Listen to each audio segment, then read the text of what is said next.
Somehow I let another month go by without me making a video. I don't know how this keeps happening. I need a slow beam. But enough about that. Today was SBS Day. We got answers to many questions, confirmations. This was indeed Gabon in chapter 631's cover story. Light was shed on York and by extension Vegapunk's character motivation, as well as the current government structure in Wano. Does Zunisha poop?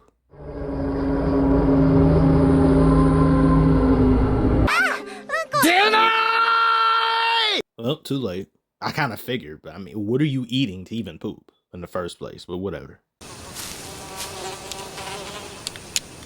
That is one big pile of shit. Is Jinbei's fish man colored blue? And I said what? This was a kid that asked this. Take their toys away and confiscate their V-Bucks. Is this the all blue that Sanji was talking about? Let's see what else we got. Celestial Dragons, Roswald family.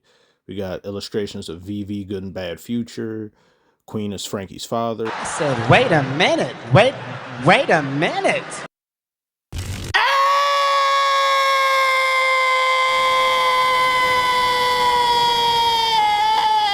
First of all, you're not going to speed past that like you didn't just say what you just said.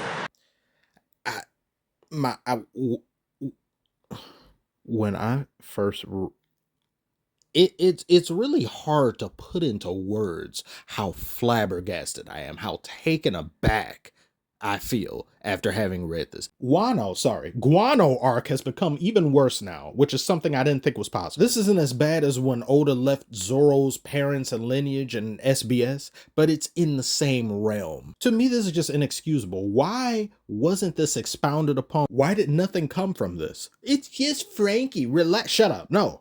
All Straw Hats should have some level of care and dedication given to them more so than every other character in the series. I don't believe this can be downplayed. You can't use Luffy as an example and say, well, he doesn't really care who his father is. He was just kind of whatever about it. But Franky was explicitly stated to have been abandoned by pirates. And because of that, he hates pirates. The people who produced him were there, but left. That leaves questions. You want to know why. You want answers. You want that story thread to come full circle. And I guess it has, but not really. Those two didn't even have an interaction. There was just nothing. The time when it should have happened, when it should have been its most important, it wasn't talked about at all. Same way I feel about Zoro and his heritage, which if that does get fleshed out later, I'm going to feel angry and irritated because Wano would have been the perfect place. This is Comic-Con for swords and he didn't do anything here. There are so many missteps with Wano. I'm going to have to make a new video. I made one years ago on my original channel, which at the time was controversial to say, but nowadays you have plenty of different anime and One Piece creators saying, yeah, I don't think Wano was all that good. People confuse hype moments for great storytelling. Hype moments do not a great arc make. I mean, Franky, just look at this. You go let Swirly Brows put feet on your daddy? Cuddy Flam, you just go stand there. You just, I mean, you shouldn't care because you don't know him, but it's just, the idea. I just can't get over this. This is just so random. It's like it makes sense, but it's random. And I'm not saying that Franky and Queen should have went to therapy and had some whole drawn out thing. I didn't want that arc to be any longer than it was. My God, it was already too long.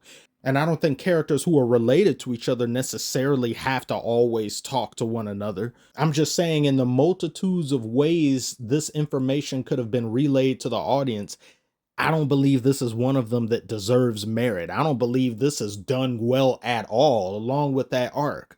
Which is why I sincerely believe Oda found himself in a slog or somewhat of a rut during Wano, because there were far too many different plot lines that either went nowhere or were half-baked. Things felt rushed somehow in an obnoxiously large-ass arc. This Luffy and Udon, this whole section was way too long. Perhaps I'm too much of a traditionalist when it comes to stories. I get this is a manga. I get they do things there differently in Japan. But information of intrigue of this nature should be relayed in the mainstay story. It should be done in a way that behooves the character that it's about. Something that compliments them, that does them due respect.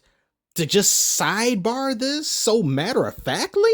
In 2 to 3 years, somebody will see Oda at a gas station and say, who's Nami's mom? And he'll say, oh, that's Big Mom. This man, Why does he do this? Why? He's a menace. He's not too far away from a celestial dragon with how he does this to people. I can't. I honestly can't. Am I complaining too much? I don't care if I am. I was supposed to be talking about the chapter today. This was a great chapter. It was an amazing chapter, but I might get a copyright strike again. So forget that. Or maybe I will talk about it. Maybe I'll do it tomorrow. Maybe I won't. I don't know. What I do know is that this man pisses me the hell off. I'm done. I'm out. Like and subscribe. I don't care. Please keep an eye on Bonnie from here on out. Oh, she may join the crew. She may. I never doubted you for a second, Oda. You could do no wrong in my eyes.